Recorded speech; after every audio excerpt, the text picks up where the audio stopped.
On today's episode of Film Talk with Jordan Ramirez, my film review is Pig, followed by my segment Allow Me to Explain, and it all starts right now.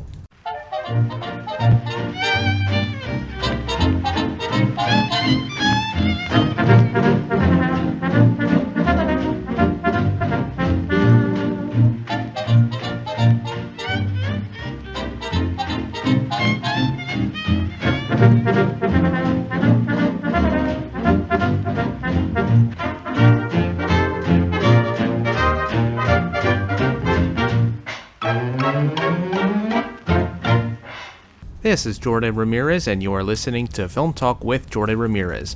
And now, here is my latest review. My film review for this episode is Pig, released in 2021, directed by Michael Sarnowski, starring Nicolas Cage, Alex Wolff, and Adam Arkin. Here is the synopsis of this film. Robin Fell, played by Nicolas Cage, is all alone living in the Oregon wilderness alone with his truffle pig as his companion. One night, as Robin and his truffle pig are sleeping in the night, two strangers steal his truffle pig while knocking him unconscious. The next morning, after being battered and bruised, he contacts Amir, played by Alex Wolff, a food distributor and son of food critic Darius, played by Adam Arkin. But, in order to get his truffle pig back, he will have to travel back to Portland, where he confronts his past that he wanted to leave behind and meets up with the people who knew him as a culinary chef. Robin is determined to get his truffle pig back no matter what the situation may be. What do I think of this film? I consider this to be one of my favorite films that I have the joy to review. A fairly complex character drama that delves on isolation from the city and mankind and confronting the past to justify one's actions, or self. One would think that the film I am describing sounds like the film John Wick or Taken, but it isn't. While the film does have its share of violent sequences and moments, it is not in all a revenge story that utilizes gun violence or using your fists. It is instead about a man who reasons with words to get to the center of what he wants. I found that Cage's character as Robin Feld, a former chef who is now isolated in the woods in Oregon, is a mysterious character who shares very little about his background, which is what makes it even more interesting as the viewer of this film. Cage's performance in the film is very subtle and not over the top. His character is soft-spoken and doesn't speak as much in the film. His monologues in the film, while they may somewhat be off-topic to the story, are actually philosophical to the mindset of the story, whether it's the formation and destruction of the planet Earth, or the non-existence in a restaurant full of critics and customers. His character of Robin in the film, to me, represents someone who has matured throughout the story, that he not only lost his truffle pig, but he also lost his own wife, and that he cannot bear to listen to the audio cassette of his own wife from the beginning of the film because it reminds him of her loss. Alex Wolff, on the other hand, who plays Amir, is the more talkative character who in the beginning of the film, after he receives the food from Robin that he is going to distribute, is out of touch and is living on privilege because his father, played by Adam Arkin, is wealthy in this film. His character at first is not someone who has done a deep dive into knowing who Robin is, since he only knows him as a chef who lives in the forest. But, as the story progresses, so does his character. He starts to mature, and suddenly he sees things differently. The moment occurs when Robin and Amir are at the Hotel Oregon, now under a different name, and Robin reveals there is a cardboard wall that leads to a sort of Fight Club-style room at the sub-basement of this restaurant. That's when Amir starts to want to learn more about who Robin is, and he starts to understand about who he is. Patrick Scola's cinematography in this film is excellent when it comes to conveying the mood and atmosphere throughout it. The mise-en-scène framing at the outside of the doors from the interior of Robin's cabin, or the interior shot of the Eurydice restaurant or the Fight Club-style basement is exquisite to look at the depth and composition in the shot. His color choices when it comes to getting the right lighting or for the mood of the sequence can range from soft, high-key lighting that works for the scene where Robin gives a monologue to Amir in the hotel room that feels diffused and subtle, to low-key lighting for the heavy and dark moments that occur in the story. The kidnapping of his truffle pig, the arrival to the city of Portland, meeting Edgar, the fight club at the basement of the hotel, and making dinner for Darius in the kitchen. The production design by Tyler Robinson is amazing to look at from a visual perspective. From the cabin in the woods where Robin resides currently, the underground basement, and the Eurydice restaurant. Robin's cabin in the film, to me, signifies the isolation and loneliness that his character is vulnerable and unable to cope with the aftermath of what happened to his spouse. The basement of the Hotel Oregon, to me, it represents the seedy underworld of the sort of organized crime lurking within the restaurant industry, in which the chefs and other restaurant employees are literally fighting to the death. The Eurydice restaurant symbolizes to me the artifice that looks elegant on the surface, but underneath lies pity and sorrow when we are introduced to Robin's former employee, Chef Finway. He was supposed to open a pub, but is instead now working at this elegant restaurant, in which he looks happy and excited on the surface, but underneath, he is pitied and desperate, like the restaurant he is in. As I was watching this film, it left me more questions than answers, which is one of the reasons why I like the film's story. Robin was once a respected chef in the industry, and the explanation as to why he left to retreat in the woods is questionable. But that's what I like about it, because it further enhances the surrounding mystery of his character's background. The structure of the film is divided into 3 acts, similar to a novel-like structure, with different recipes and ingredients as the subtitle of the 3 separate acts. It has an episodic feel, like a classic epic poem about the hero's journey to meet his goal, but with grief and loneliness to overcome. But I also noticed the theme of loss and grief because of the characters of Darius and Robin. They have both lost a spouse with similar results, and they have somehow tried to turn a page as a way to distance themselves from their past. Michael Sarnowski, the director and writer of the film, was inspired by a photo of a man on the porch with his truffle pig. Sarnowski said, quote, "There was a brief moment early in coming up with this movie where I was wondering, should this be in France? Should this be in Spain? But it felt very important that it take place in the States. The Pacific Northwest is one of the few areas where there actually is a truffle industry, where the truffles grow naturally." Sarnowski then realized as he was doing research that he found one place to set the story of this film, Oregon. He learned that there was a truffle industry in which a single truffle can cost up to $800 a pound. Sarnowski: "The more I researched Portland and the culture and the places there, it just became a character of its own. Vanessa Block and I started taking some trips up there to scout spots and to write certain specific places into the script. Vanessa Block, the co-writer of the story, wanted to make the city of Portland as a connection to Robin Feld as crucial to creating a larger-than-life mythological character/story. Portland really represented this amazing collision between commerce, city, food, but then also the scenic beauty of wilderness and a way to exist on the fringes of society. We wanted the film to be this marriage between something very grounded and naturalistic, always knowing that we wanted to give it this heightened, not quite full magical realism quality, but just this mythic fable-like quality." She also explained that it was crafted so that it felt like Rob is passing through various realms after emerging from the wilderness outside the city to return to his old haunts. Nicolas Cage, who was given the script, was taken by the cinematic appeal of Portland, Oregon, since he never filmed in the state before. Sarnowski originally wanted to make this film with a lesser-known actor as part of the film getting made. However, Cage came on board the production and tapped into the character very well. Sarnowski: "He just really connected to the character emotionally. He was in a very contemplative, quiet place because of his character." Nicolas Cage, as a method actor, trained with local chefs Christopher Czarnecki and Gabriel Rucker to prepare and research when it comes to cooking and making the food for his character. Michael Sarnowski: "He is an artist and he is a craftsman. He knows how to channel that through whatever he is doing. So when he is cooking, the technical stuff becomes secondary to just how much passion and care and focus he puts into it. He feels like a real chef. He feels like someone who cares about this food, and someone who cares about the minutiae of every one of these recipes." During the rest of the film, Nicolas Cage's character suffered from blows that resulted in bloodied wounds on his body as a metaphor for his armor, showing that he is not someone to fool around with while revealing his moral vulnerability.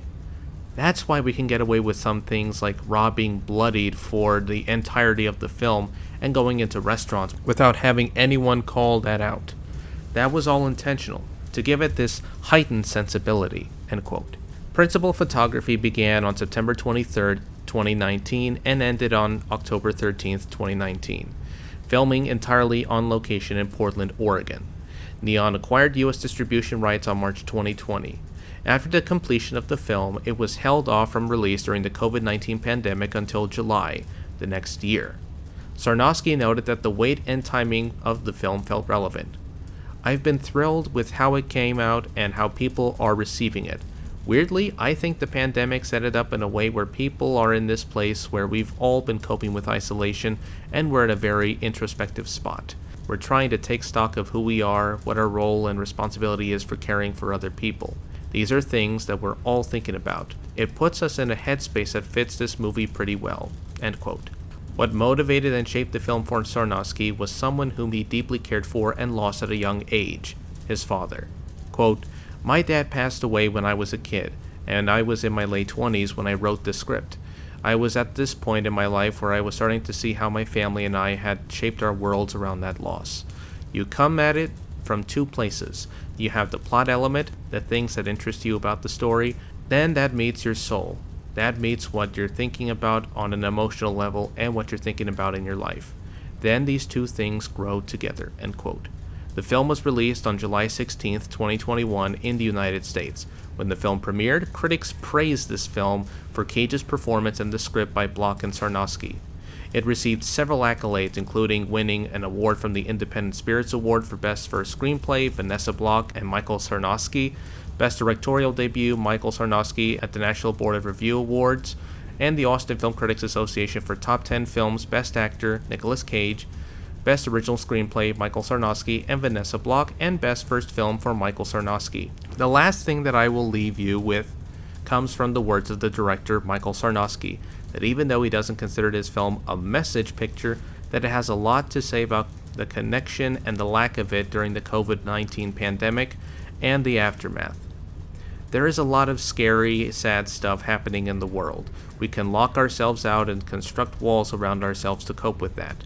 Or we can acknowledge that we're all constructing these walls for the same reason and find connection through that. There is maybe a way to integrate our past tragedies into our lives and still keep moving forward in a meaningful, compassionate way. Most of our lives are spent trying to integrate our past into our present and find a healthy way of doing it where there's no denial, there's no ignoring it. There actually is a way of honoring it and honoring the things we felt, knowing that those things are not around anymore, but knowing that we can still love those things and love new things. Words spoken from a true director. We will be right back with Allow Me to Explain. This year's Annie Awards aired on YouTube last Saturday and lasted for at least over 3 hours.